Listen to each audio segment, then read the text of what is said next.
It's time to begin. If you would, take your Bibles and turn to 2 Samuel 14. 2 Samuel chapter 14. We're going to start there in verse 25 in a moment. So Brent had the first class this past Lord's Day, and I've got just a few questions as we go through. And if you want to answer, raise your hand. If you take more than like 5 seconds, I'm just going to answer. So don't be shy. My name's David, for those of you that don't know me.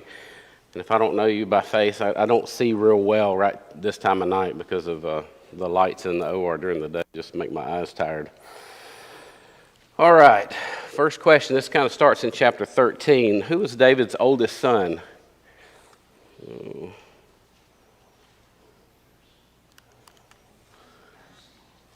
Absalom. Oh, those aren't coming up one at a time, are they? There we go. Amnon is his oldest son. For bonus points, which we're not really giving bonus points, who's his second son? What's that? Yeah, second son. Absalom's number 3.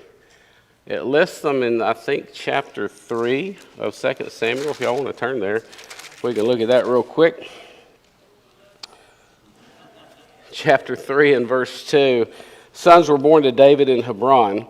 His firstborn was Amnon by Ahinoam, the Jezreelitess. His second, Chileab by Abigail, the widow of Nabal, the Carmelite. And third, Absalom, the son of Maacah, the daughter of Talmai, king of Geshur. Now, where is that going to come back into play at?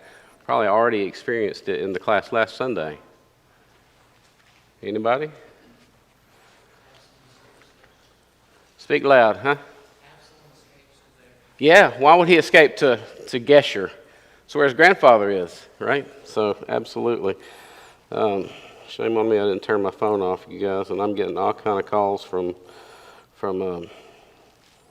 Tennessee for some reason, but I don't know why.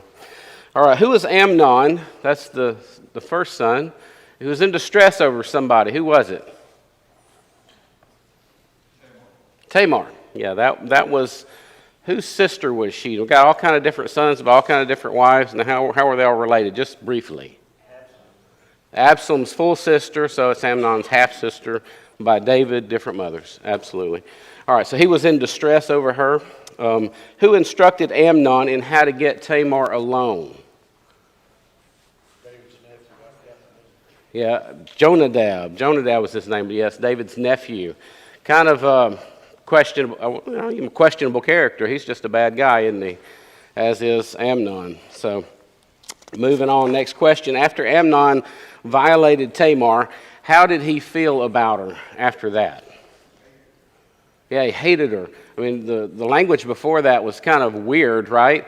He made himself sick over her. It's like he always thought, what can I do? What can I do? How can I get her alone? Jonadab told him how to do that, and once he does that, he acts all kind of foolishness towards her, and then he hates her for it. So what happened to Tamar after this? What happens to her? She basically spends the rest of her days in Absalom's house. There's no talk of her becoming married or anything like that. She just remains single in his house, is the way it sounds like. How did David react towards Amnon? How did David react towards Amnon? Yeah, no action is talked about there. Just David was very angry. Now, he had a responsibility there, but maybe he was thinking along the lines of, who am I to come down on anyone for some sin like this after what I've been guilty of? We can't get inside his mind besides to say he was angry. Next question, how long after this did Absalom take action? 2 years. 2 years. 2 years afterwards. So it's a pretty long time. He's just kind of waiting, biding his time, and his anger is growing the whole time, it would seem like. What did Absalom do to Amnon? What's that? Yeah, he said, I want to go off. I'm going to have a sheep shearing, which is kind of like a big party, a festival type thing that he's going to throw. Make a lot of money there and all that kind of stuff. Let Amnon come down. I don't think it's a good idea. And he kept pressing him, and David finally let him come down, and It's a big plan. Hey, my servants, you guys kill Amnon as soon as I give you the go-ahead with that. It's a sinister ordeal. So he had his servants kill him. And where did Absalom flee? We've already talked about that, right? Where did he go? Geshur, to the realm of his mother and grandfather, and he stays there for quite a long time. You get the idea. He's quite comfortable there when he's talking later to Joab about coming before King David. He's back in Jerusalem for a couple years, and David won't see him the whole time. He said, "It's been better for me to stay in Geshur. Why'd you bring me back here?" Just a few more questions. Who did Joab hire to go before David? Anybody remember? She don't have a name, right? It was a woman. Woman of Tekoa. Yeah, a woman of Tekoa. Who else was from Tekoa? Just a bonus question about the scriptures.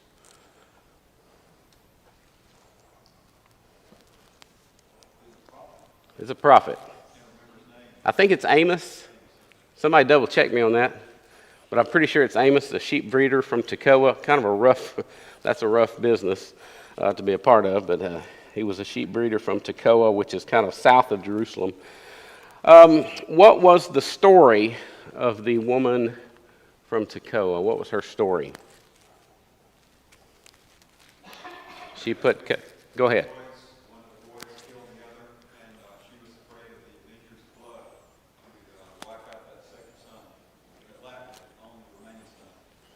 Right. It's kind of a ruse. I mean, it's absolutely a ruse. Hey, Joab tells her, go before King David with this story. And what's his plan in doing that? To get David and bring Absalom back home from Geshur back to Jerusalem, to that area. And so she has this story, like Brent was saying, my two sons, one of them rose up and killed the other one. Now they're wanting to kill the son that killed the other one. That's going to extinguish my line, and that's just not going to be good for me. We won't have an ember left, basically, in Israel. And then she turns around and says, "May I speak with the king? Why have you not brought back your son?" Is the idea there. And David automatically knew. Did Joab put you up to this? And the obvious answer is yes. So what did David do as a result of Joab's efforts there? Right. I think I'm doing something weird on this clicker. There we go. Yes, he brought Absalom back from Geshur. So you can. David saw the hand of Joab. That's always a little puzzling. Yeah, it is. I'm not sure. I kind of wondered that myself, but I couldn't come up with a good reason. But there's maybe some things behind the scenes that we're not told everything between them over the years. They've known each other for a long time, and maybe it just kind of must have had the hand of Joab all over it from different things in the past, and this one just happens to be recorded for us. Anybody have an idea about that answer to that question? Why would David see Joab immediately in this ruse? Great question. I'm just not sure the answer to it. All right, so let's move on. That gets us kind of caught up. Just like to do a little bit of backpedaling a little bit to remind us what's happened up to this point. So we'll try to do that every time. We're going to start in chapter 14 and verse 25. Chapter 14, verse 25. Verse 24 said, "And the king said, 'Let him return to his own house, but do not let him see my face.' So Absalom returned to his own house, but did not see the king's face." You know, it's strange, the treatment here of Absalom. Absalom has murdered someone, but it's totally different than the treatment of Amnon. He's being much harsher, although still not doing what he's supposed to do as the king. It's just kind of bizarre for David to be doing these things. We're told some strange things about Absalom to get started. Verse 25, "Now in all Israel there was no one who was praised as much as Absalom for his good looks." No one praised as much for his good looks. I'm going to figure this out, y'all. There. No one's praised as much for his good looks as Absalom was. From the sole of his foot to the crown of his head there was no blemish in him. And when he cut the hair of his head, At the end of every year, he cut it because it was heavy on him. When he cut it, he weighed the hair of his head at 200 shekels, according to the king's standard. Now to Absalom were born 3 sons and 1 daughter, whose name was Tamar. She was a woman of beautiful appearance. What do y'all make of this description of Absalom? Praised for his good looks, we're told. He was without blemish and had impressive hair, right? The hair thing is just kind of strange. There's kind of echoes here of characters from the Old Testament and different things from the Old Testament, right? Praised for his good looks, you think of Saul. It says there's no one better looking in Israel than Saul was during his days. So you automatically think, well, this is not going to be good. Remember when David was being anointed as the next king of Israel, what did God say to Samuel? Don't look upon what? It says, don't look on his appearance. Basically, God's saying, I judge the heart, not the appearance, and that's just how I deal with things. He was without blemish. What else do you know of that's without blemish? That particular type of language. What does it make you think of? It makes you think of Christ. It makes you think of the Old Testament sacrifices that they were supposed to have. Were supposed to be without blemish, that kind of thing. Certain times, certain priests that were supposed to serve before the altar were also supposed to be without blemish as well. Just kind of an odd thing to put out for him. And then what about his hair? Does that remind you of anything? It does remind you of Samson. And he has these foolish characteristics too, and the hot-headedness and all of that, kind of like Samson. I don't know if we're supposed to think of these people, but I did when I was reading through it. So anyway, anybody else have anything to add to this portion of what we're talking about here with Samson and it describing his attractiveness? All right. We'll move forward then. So it also talks about him having, chapter 14 and verse 27, 3 sons and a daughter whose name was Tamar. She was a woman of beautiful appearance. What about the 3 sons? I don't know if y'all have skipped ahead a little bit. I know you've skipped ahead in the past. If you remember when when Absalom dies, it says that he had built a memorial for himself in the king's valley. You remember this? Because he didn't have any sons. Well, here he had some sons. But what must have happened? Must have died when they were young. Not an uncommon thing in that day and time.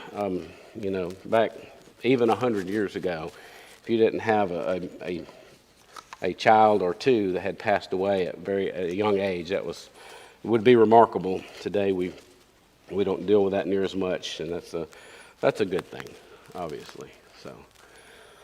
So his attractiveness. Now he names his daughter Tamar. Why do you think he did that? That's a gimme. Yeah, keep the memory of her sister alive. And how many Tamars do we know in the scriptures? Yes, I heard 3. Over here, I heard something from back there. We couldn't make it out. Probably 3. We've got Tamar in Genesis 38, which is the daughter-in-law of Judah.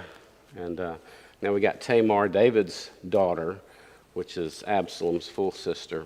Now we got Absalom's daughter, also named Tamar. All right, so now we've got Absalom coming up, and he's been in exile for a while, and David brings him back to Jerusalem. But what's the catch of him coming back? What can he not see? Face. Can't see David's face. He can't come before David's presence.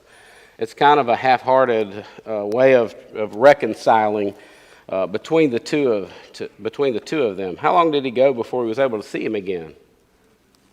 Yes, it's 2 full years. It's quite a long time for him to be back, and basically just in his own house, which would have been probably outside of the city walls of Jerusalem. Why would we think that it'd be outside the city walls? Well, my field is next to Joab's field, and go burn his field, right?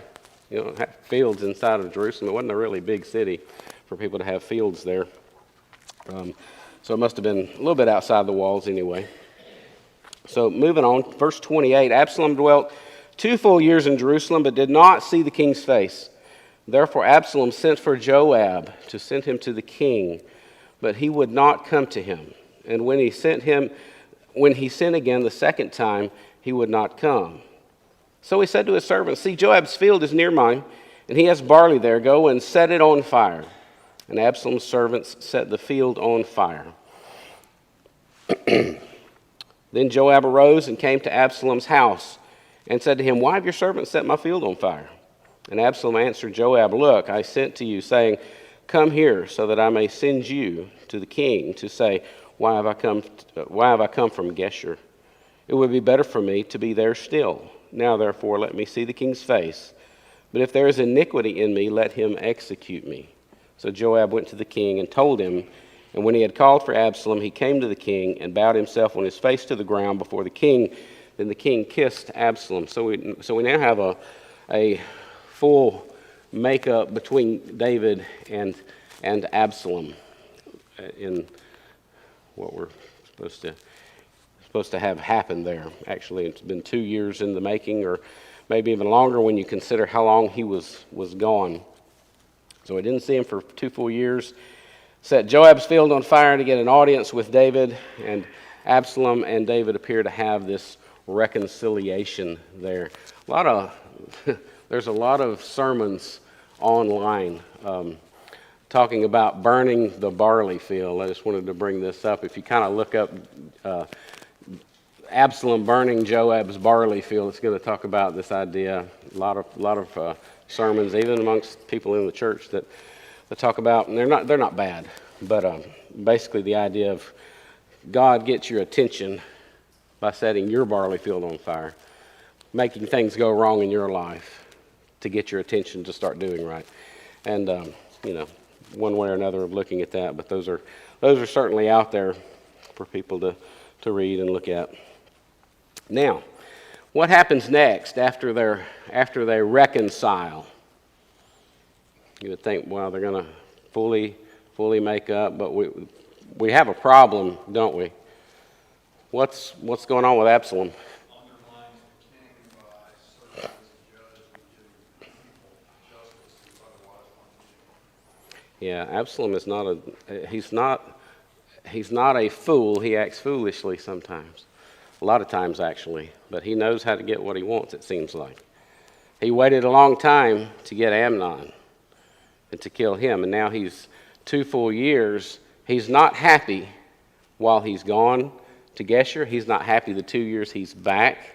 Finally gets an audience with David, and David accepts him back. But now he is going to put into play some plans that he seems to have been cooking up for a while.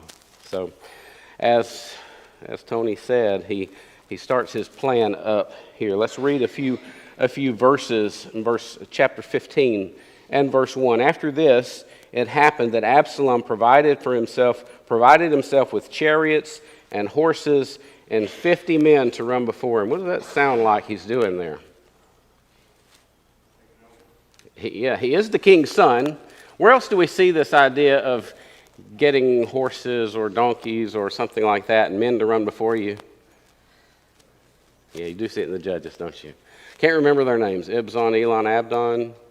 There might be one more that does the same thing. You read them. Oh, he got 30 donkeys and men to run before him. 70 donkeys and men to run before him. Something along those lines. The idea of making yourself look very important. He doesn't have a lot of other things to do, does he? So he's came up with this plan. And he puts forth an image that he wants to portray to the people. So, next thing he does, verse 2. Now Absalom would rise early. Think about some of the things it says here, just kind of a little more in depth. Look at some of the words. He gets up early.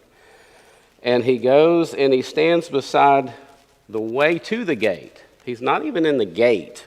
It's early. He's on the road some distance away from the gate, and he's waiting for people to come up, right? So it was whenever anyone who had a lawsuit came to the king for a decision that Absalom would call to him and say, "What city are you from?" And he would say, your servant is from such and such, a tribe in Israel. Then Absalom would say to him, look, your case is good and right, but there's no deputy of the king to hear you. Moreover, Absalom would say, oh, that I were made judge in the land, and everyone who has any suit or cause would come to me. Then I would give him justice. Well, what's he doing here? He's seeking to be known as some sort of a solution that the people need, right? Maybe he's painting a picture. Things are not good. You can go before the king. Your case is not going to be heard. You're just going to be left out of the mix here. And if I was king, it wouldn't be that way. I would do things differently, and you would get justice. This guy's a great politician. He's a really good politician. It's just what they do now, right? Only if I was in charge, things would be different. And there's a lesson there for us, man. You know, we need to learn if we were in charge, maybe things wouldn't be different. Maybe they'd be different. Maybe they'd be worse, right? Keep ourselves in our place. He capitalizes on his plans. How long does it take for him to capitalize on his plans? That's kind of a trick question. We look here at chapter 15 and verse 5. So it reads on, so it was, whenever anyone came near to bow down to him, that he would put out his hand and take him and kiss him. In this manner Absalom acted toward all Israel who came to the king for judgment. So Absalom stole the hearts of the men of Israel. So he's getting a following, isn't he? And he's doing this day after day. How long does he do it for? How many? 40 years. It's kind of a tricky question there. Some of the versions say 40 years. Some versions say 4 years. The oldest manuscripts that we have say 4, which makes more sense. How long did David reign? He reigned 40 years. So if Absalom is waiting after Absalom was born, if he's waiting 40 years to do all this, and David's going to be dead and gone. So 4 makes more sense. The Septuagint dates, the copies we have date to around 300 AD. They say 4. Syriac version, which dates to around 200 AD, has 4. And the Dead Sea Scrolls, which dates to about 200 BC, also has 4. So some of the Masoretic texts, which the earliest ones we have date to around 800 AD, some of those have 40 and a few have 4. So you can make your own mind up for that. Just want to put those out there. All right. So he capitalizes on his plans, takes him 4 years to do it, which is quite a long time of seeing people on the way to the gate early in the morning and all day long into the city and tell them, you're going to be disappointed in what's about to happen to you. You're trying to get judgment, you're not going to get it, but if only I were in charge, things would be so much better, and everything would be great for you. But lo, I'm not. But he is getting a following, isn't he? He is getting a following. That's just one person at a time. Yeah. So you can see why it's taking a while. It would. Meet that one person, you influence them, and then they go back to their home place and talk him up a little bit. Boy, the king's son, but he sure is a good one. Forget about the fact that he murdered his brother, right? He was right to do that. You can almost hear it being talked about. So Absalom has a lot of scheming that he's been doing. He looked important. He seemed to have the people's best interest in mind with what he wanted to do. He went to Hebron then, didn't he? And let's read a few more verses here. Now it came to pass after 4 years that Absalom said to the king, please let me go to Hebron and pay the vow which I made to the Lord. For your servant took a vow while I dwelt in Geshur in Syria, saying, if the Lord indeed brings me back to Jerusalem, then I will serve the Lord. And the king said to him, go in peace. So he arose and went to Hebron. What's he about to do in Hebron? Anybody? He's about to say, hey, Absalom is king in Hebron. Why Hebron? Why would he do it there? Is there something special about it? David's king there for 7 years. There you go. That's where David's kingship started, isn't it? David started in Hebron. This kind of gets you to thinking back. He's going to be a David-like person in his mind, it seems like. And so he goes there. And verse 9, or verse 10 rather, and Absalom sent spies throughout all the tribes of Israel, saying, as soon as you hear the sound of the trumpet, then you shall say, Absalom reigns in Hebron. So all these different cities, he sent people there. We're going to send you runners. Y'all hear about it. Proclaim it everywhere. Everywhere that you get the news, have people say, Absalom's the king in Hebron now, not David in Jerusalem. It's not going to stay in Hebron, though. We know that. Verse 11 says, and with Absalom went 200 men, invited from Jerusalem, and they went along innocently and did not know anything. I think that's a kind of an interesting statement to make about the 200 there. I don't know what to make of it. If you got something about that, I'd be interested in hearing it. But it's just kind of strange that amongst these people that are scheming together, there's 200 that slide in. They don't know what's going on, and they're just kind of in the mix. All right, so verse 12, then Absalom sent for Ahithophel, the Gilonite, David's counselor, from his city, from Gilo, while he offered sacrifices. And the conspiracy grew strong, for the people with Absalom continually increased in number. He's got a lot going on here, doesn't he? He went to Hebron, proclaimed himself king, then he recruited David's best counselor. What is said about Ahithophel later, about his counsel? Just so we know what kind of guy this is. Doesn't say much for loyalty. What's that? Doesn't say much for loyalty. No, it doesn't say much for that. What does the scripture later say about Ahithophel's ability to counsel the king?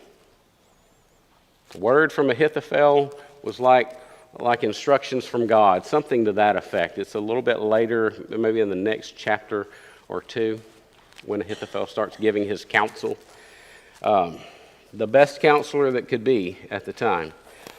And so Absalom's got him as well. Things are not looking good for David. His conspiracy even continues to grow, it tells us. David sent for Ahithophel the Gilonite, David's counselor from his city from Gilo. We read that, verse 13. Now a messenger came to David, saying, the hearts of the men of Israel are with Absalom. Yeah, he's got people everywhere. He's got at least people in every city. Now, let's think for a minute. Think about David. What does David do with this information? Hearts of the people with David. It seems like he gives up right away, doesn't it? Well, we got to get going then. It says in verse 14, so David said to all his servants who were with him at Jerusalem, arise and let us flee, for we shall not escape from Absalom. Make haste to depart, lest he overtake us suddenly and bring disaster upon us and strike the city with the edge of the sword. That's pretty bleak, isn't it? What are some things? Let's think about who David is at the time. How old is David at this time, probably? Anybody? He's probably around 60, somewhere there, maybe past 60 years old. Now, he's going up against his son, who's got a lot of people with him, and David may be thinking, there's no way I can lead people into war again and win against this guy. Kind of shows a lack of faith, doesn't it? It is. Yeah. Yeah, he kind of doesn't do that till he's across the Kidron and maybe up on the Mount of Olives, and he writes Psalm 3, which we'll read in a minute. Something else that's interesting is that Ahithophel, he's David's trusted counselor, losing his support probably unnerved him somewhat. He probably didn't know how bad the opposition was, but also Ahithophel was Bathsheba's grandfather and probably quite possibly had an axe to grind with him anyway. So Yeah, there's a lot of little things going on there. So David may have also thought, this is part of my punishment, right? He's been told some stuff that's going to happen, right? We have the whole thing that happens with Bathsheba. He sees a Bathsheba, takes her, lays with her, she gets pregnant, he ends up killing her husband, and then Nathan goes and tells him, well, you're the man that stole the ewe lamb and killed it and served it to your guests, right? And what all is going to happen? Remember, there's 4 things that's going to happen to David according to the mouth of Nathan from God. Got that already, don't we? Yeah, and this is kind of part of that. The sword will rise against you also, and doesn't it also say from your own house? Not just the sword won't depart from your house, it's going to rise against you from your own house. The child will die. I'm forgetting the 4th one. We got the important ones though. Your wives, there we go. That's coming up, isn't it? Your wives will be lain with in the sight of all Israel in the open sun. So that happens next chapter, that when Brent's going to talk about that in chapter 16. Yes? We'll see later how David felt about Absalom when Absalom dies. Maybe he just had no heart to fight him. Yeah, that's kind of a third option as well, isn't it? I don't have the heart to kill him. I mean, even when it comes down to full-blown war with him, what's his instructions? Oh, deal kindly with the young man Absalom for my sake. Well, this is war. I mean, that's not a way for success. At least Joab realized that. And Joab's got some big problems as a character issues, but he knows how to get things done, and he knows that's never going to work. So the conspiracy continued to grow. Then David does up and flee from Jerusalem. The decision to flee was his own. Everybody said, we'll go with you, we'll back you in that. And he had people come that he didn't think probably would come that did. So let's look at a few of those. He left just the 10 concubines there to keep the house. And you read that and you think back to what Nathan said from God is going to happen, and it's like, why couldn't you see this? Why couldn't you see this coming? Why did you leave them there? But nevertheless, we don't have all the answers. Nevertheless, his servants are willing to submit to his decision to up and leave Jerusalem and go out into the wilderness to flee. Chapter 15 and verse 15. The king's servant said to the king, we are your servants, ready to do whatever my lord the king commands. Then the king went out with all his household after him, but the king left 10 women, concubines, to keep the house. And the king went out with all the people after him and stopped at the outskirts. So they're leaving Jerusalem. I'll have a map of Jerusalem here in a minute. Couldn't find a great one, but they didn't go very far, because once you leave, I think the map I have has the temple area in it. And there was no temple yet, right? David wants to do that later, but it's just the city of David, which is the southern part. And you don't go very far. You can actually see it easily from the wall of Jerusalem. You can see the Kidron Brook going through the valley there. So they're not very far, because that's where he stops and they all cross over, and he watches people cross over, that kind of thing. So let's look at that for a second. We'll try to get through with all of this. Then all his servants, verse 18 says, all his servants passed before him, and all the Kerethites, all the Pelethites, and all the Gittites, 600 men who had followed him from Gath, passed before the king. Now, who are these folks? Where are they from? You say Kereth, Peleth, and Git. No, these are Philistines that have gone away from Philistia, and we're going to see with Ittai, which he talks to, which is a Gittite. He's been exiled from his own country and came to Jerusalem. They're kind of David's royal guard, and they're executioners as well when he needs them, apparently. So that's who these folks were. Verse 19 talks about Ittai, the Gittite. It says, why are you also going with us? Return and remain with the king. Who's the king he's talking about? He's talking about Absalom. Go return and remain with the king, for you are a foreigner and also an exile from your own place. In fact, you came only yesterday. Should I make you wander up and down with us today, since I go, I know not where? Return and take your brethren back. Mercy and truth be with you. But Ittai answered the king and said, As the Lord lives, and as my lord the king lives, surely in whatever place my lord the king shall be, whether in death or life, even there also will your servant be. So, he's going to come as well. Now we have others that are coming. Verse 23, all the country wept with a loud voice, and all the people crossed over. The king himself also crossed over the brook Kidron, and all the people crossed over toward the way of the wilderness. Now I think it's talked about them already passing over the brook and going up Mount of Olives. I think now in this next verse it kind of drops back a little bit and adds something that happened during the crossing over the brook, which is saying this. Let's see, verse 24. There was Zadok also, and all the Levites with him, bearing the ark of the covenant of God, and they set down the ark of God, and Abiathar went up until all the people had finished crossing over from the city. So we've got two priests, some Levites, the Ark of the Covenant at the brook Kidron, and the people crossing over. You think we're supposed to see something from the history of Israel in that?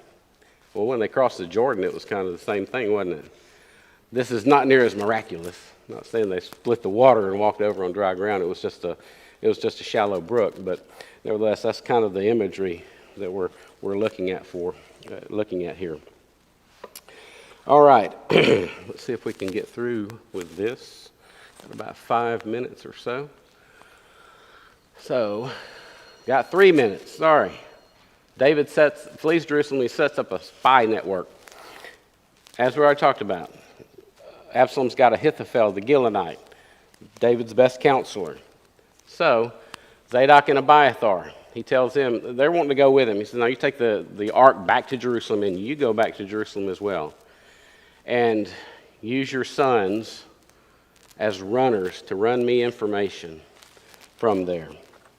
Then he gets another visit. That is chapter 15 and verse 27. The king also said to Zadok the priest, are you not a seer?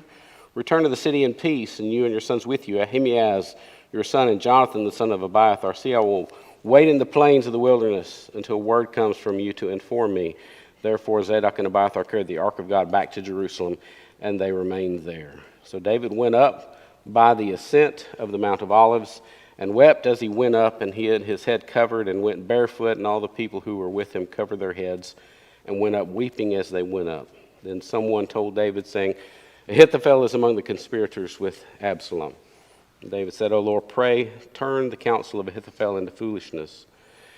And it happened when David had come to the top of the mountain that he worshipped God, there was Hushai the Archite coming to meet him with his robe torn and dust on his head.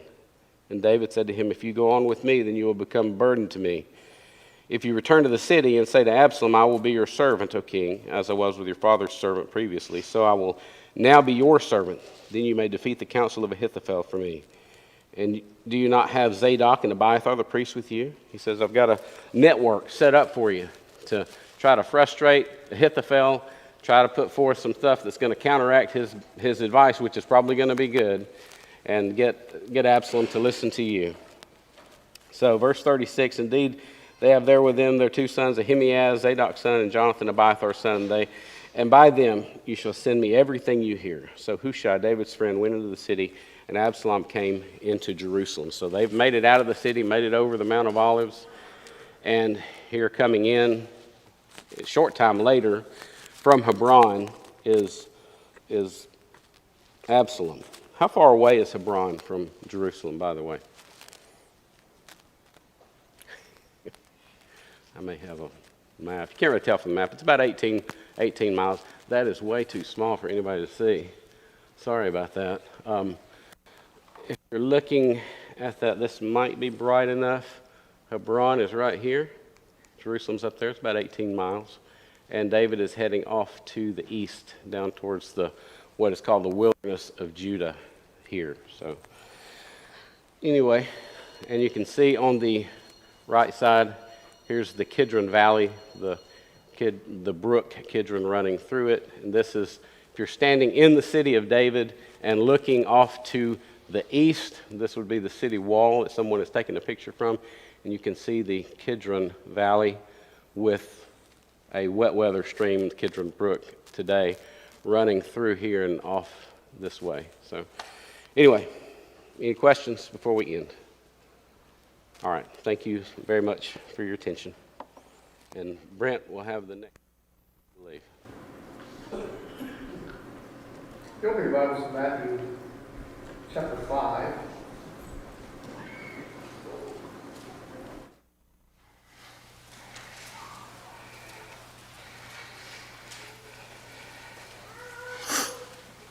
When I was younger, I had close with my cousins, as many of you know. We're all close to the same age, and we all had the same t-shirts every now and then. I got a t-shirt with Superman, and he's busting through these chains, and he's pulling Clark Kent. He's got his shirt undone, and Superman emblem is under his shirt.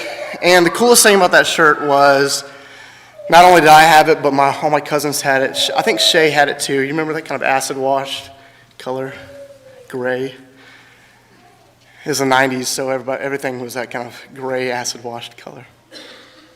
The Superman logo would glow in the dark, and I wanted that to work longer than it did. You'd be in the lights in the room, and then go into a dark room, and you could see the Superman emblem glow. And so what I would do to really get the full effect, the maximum glowing power, is I would go outside and stand at the sun and let the Superman's sign absorb all those UV rays, and then go into the house or wherever, and it's just beaming. It is so bright. In Matthew chapter 5, verse 14, Jesus has just talked about being the salt of the earth in verse 13. Verse 14, you are the light of the world. A city set on a hill cannot be hidden. Nor do people light a lamp and put it under a basket, but on a stand it gives light to all in the house. In the same way, let your light shine before others so that they may see your good works and give glory to your Father who's in heaven. That light did not emulate from my chest or Superman's chest. It was not the source of the light. But I had to go to that light. I had to go to light to absorb the light and to glow. And then I went into the darkness so that light could be seen. It's a little bit of an example of how we have got to absorb the light that comes from Jesus. That light that comes from Jesus. Of course, we can look at John 1 and see that Jesus is the Word. In the beginning was a Word. Word was with God. Word was God. Jesus was the light. Jesus is this source, this power that we have to gravitate toward. Not only that, we're told to go into all the world, and we know that the world is full of darkness, full of sin. We look at Titus to expose the darkness that is there. I can't go into the darkness with that t-shirt and had not gone out into the sun, not into the light, and gone into a dark room. I would have been just as dark as the couch or chair in that room. Had I not gone to the source of the light and absorbed the light and spent time with the light, then I could reflect that light and be that light. And I can say where that light came from. That light came from the sun because I went and spent time with it. In the same way, we go into the darkness of the world. We go into the sin-sick world. We go and we don't absorb that darkness, and we don't conform to that darkness. In Romans 12, we're transformed. We're different. We need to go to the light. We need to go to God's word. We need to go to this word that is the light, and that being Jesus. We can't ever be that source, but we can certainly reflect that light.